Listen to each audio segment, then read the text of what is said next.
आप जानते हैं कि राज्य सरकार द्वारा बाल श्रम के उन्मूलन की दिशा में कई प्रयास किया जा रहा है एवं इन प्रयासों से इस कुप्रथा में कमी आ रही है, परंतु इस क्षेत्र में और अधिक प्रयास किए जाने की आवश्यकता है।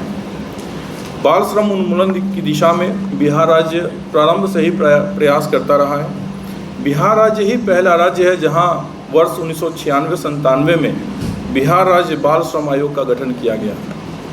यह जानकारी साझा करते हुए मुझे प्रसन्नता हो रही है कि दिनांक 7 जून 2025 को बिहार राज्य बाल श्रमिक आयोग का पुनर्गठन किया जा चुका है और इसी क्रम में आज बिहार राज्य बाल श्रम आयोग के माननीय उपाध्यक्ष एवं माननीय सदस्य यहाँ उपस्थित है। मैं आप सभी का विशेष रूप से स्वागत करता हूँ। इस श्रम संसाधन विभाग में यह आज आपका पहला कार्यक्रम है। आपका स्वागत करते हुए मुझे प्रसन्नता हो रही है। मैं बताना चाहूँगा कि केंद्र सरकार एवं राज्य सरकार द्वारा मानव तस्करी एवं बाल श्रम जैसे मामलों पर लागू किए गए कानूनों का प्रवर्तन हम कर रहे हैं, हमारा विभाग कर रहा है। बाल श्रम से विमुक्ति के पश्चात जो श्रमिक विमुक्त होते हैं उनको पुनर्वासित करने के लिए बाल श्रम पुनर्वास तंत्र का सुदृढ़ीकरण योजना की मंजूरी दी गई है, जिसके अंतर्गत उनको तत्काल आर्थिक सहायता के रूप में 3,000 रुपये प्रति बाल श्रमिक दिया जाता है। उसका प्रावधान किया गया है और प्रति बच्चे 5,000 की दर से जिलों में पोषित बाल श्रम पुनर्वास सह कल्याण कोष में राशि भी जमा की जाती है। वित्तीय प्रणाली के कारण इन विमुक्त बच्चों को तत्काल आर्थिक सहायता में देरी ना हो, इसलिए उप श्रमायुक्त, सहायक श्रमायुक्त एवं सभी श्रम अधीक्षक के स्तर पर परमानेंट एडवांस फंड की व्यवस्था की गई है, जिसमें 3,000 की राशि उन्हें तुरंत भुगतान की जा सके। बाल श्रम से विमुक्त बच्चों को अन्य प्रकार से पुनर्वासित करने हेतु अन्य विभागों की योजनाओं का समारंभ भी किया गया है। इसके अतिरिक्त बाल श्रम एवं किशोर श्रम से विमुक्त बच्चों को मुख्यमंत्री राहत कोष से 25,000 रुपये की दर से राशि भी उपलब्ध कराई जाती है। आप अवगत हैं कि अपने राज्य में, बिहार राज्य में आज भी कई कारखाने, ढाबे, ईंट भट्टा, घरेलू कार्य इत्यादि में बच्चों को काम करने हेतु लगाया जा रहा है। यह बहुत दुखद है। दूसरे बच्चों के इससे जो बच्चों का मानसिक, सामाजिक, शारीरिक एवं आर्थिक शोषण का खतरा बना रहता है।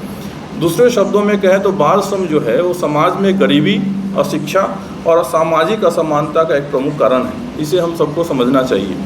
भारत सरकार ने भी इस कुप्रथा को समाप्त करने हेतु कई कानून बनाए हैं, जैसे बाल श्रम निषेध एवं विनियमन अधिनियम 1986, इसके अलावा शिक्षा का अधिकार अधिनियम 2009, इसके अलावा किशोर न्याय अधिनियम 2015। तो भारत सरकार भी इस दिशा में काफ़ी प्रयास कर रही है, बिहार सरकार भी प्रयास कर रही है और हम लोगों ने इसमें सफलता भी पाई है। श्रम संसाधन विभाग जो है वो बिहार न केवल विमुक्ति एवं पुनर्वास अपितु बाल श्रम के विरुद्ध जागरूकता फैलाने में भी महत्वपूर्ण भूमिका निभाता है। इस दिशा में 1 मई को राज्य स्तर पर जागरूकता रथ को हम लोगों ने रवाना किया। माननीय विभागीय मंत्री श्री संतोष कुमार सिंह जी ने इसी सभागार के बाहर एक जागरूकता रथ का अभियान चलाया, जिसके माध्यम से बाल श्रम निषेध को लेकर के हम लोगों ने जो योजनाएं हमारी चलती है, हमारे विभाग की चलती है, उसका व्यापक प्रचार प्रसार के लिए वो जागरूकता रथ चलाया गया। इसके अलावा सभी जिलों में हम लोगों ने प्रभात फेरी निकलवाई, जिला स्तरीय कार्यक्रम कराए, पेंटिंग की प्रतियोगिता आयोजित कराई ताकि जागरूकता फैले। तो इसी कड़ी में आज भी राज्य स्तरीय कार्यक्रम एवं सभी जिलों में जिला स्तरीय कार्यक्रमों का संचालन किया जा रहा है। बिहार में पहली बार आज 12 जून 2025 को सिर्फ श्रम संसाधन विभाग ही नहीं बल्कि बिहार के जो तमाम विभाग हैं उन सभी को एक शपथ लेने का कार्यक्रम आयोजन किया गया। आज 12 बजे दिन में सभी विभाग इस बात की शपथ लेंगे कि बाल श्रम के उन्मूलन की दिशा में वो कार्य करेंगे। उनका विभाग काम करेगा, उनके विभाग से जुड़े हुए तमाम लोग काम करेंगे। इतना ही नहीं, जीविका के जो लाखों करोड़ों सदस्य हैं पूरे बिहार में, और सब आज शपथ लेंगे कि वो बाल श्रम उन्मूलन की दिशा में कार्य करेंगे। यह श्रम संसाधन विभाग की एक उपलब्धि है। मैं आज के इस कार्यक्रम में उपस्थित सभी आगंतुकों से यह आग्रह करता हूं कि बाल श्रम के उन्मूलन में वे भी अपना सहयोग दें, क्योंकि बाल श्रम उन्मूलन का लक्ष्य सिर्फ सरकार के प्रयासों से पूर्ण रूप से सफल नहीं हो सकता है। ऐसे कुछ उदाहरण जहां आप बाल श्रम उन्मूलन में विभाग की मदद कर सकते हैं, क्या क्या है वो? जैसे जहां भी आप बाल श्रम देखें उसकी सूचना विभाग को दें। देखिए, 14 वर्ष से कम उम्र के बच्चे किसी भी प्रकार के नियोजन में नहीं लगाए जा सकते हैं, चाहे घर हो, होटल हो, ढाबा हो, रेस्टोरेंट हो, ईंट भट्टा हो, कहीं भी हो।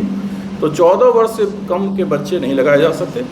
14 से जो 18 वर्ष के जो बच्चे हैं उनको बोलते हैं किशोर श्रमिक।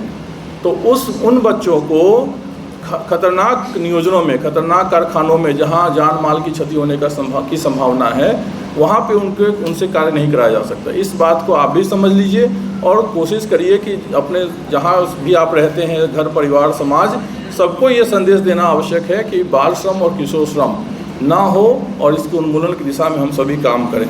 ऐसे सभी उत्पादों का, प्रोडक्ट का बहिष्कार करना चाहिए हमको जिसमें बाल श्रम का उपयोग होता हो। समाज में हमको जागरूकता फैलानी चाहिए। स्कूल से बाहर बच्चों के स्कूल में नामांकन हेतु हमको प्रयास करना चाहिए। तो हम सब जब मिलकर ये काम करेंगे, हम सब विभाग, श्रम संसाधन विभाग, अन्य सभी विभाग, आप सभी जितने स्टेक होल्डर्स यहाँ उपस्थित हैं, चाहे ट्रेड यूनियन के हों, NGO के हों, मीडिया के लोग हों, बाकी सभी अन्य जो भी यहाँ उपस्थित हैं, सभी लोग आज ये संकल्प लें कि हम बाल श्रम को जड़ से मिटाएंगे। तो मेरी ओर से इतना ही है। धन्यवाद।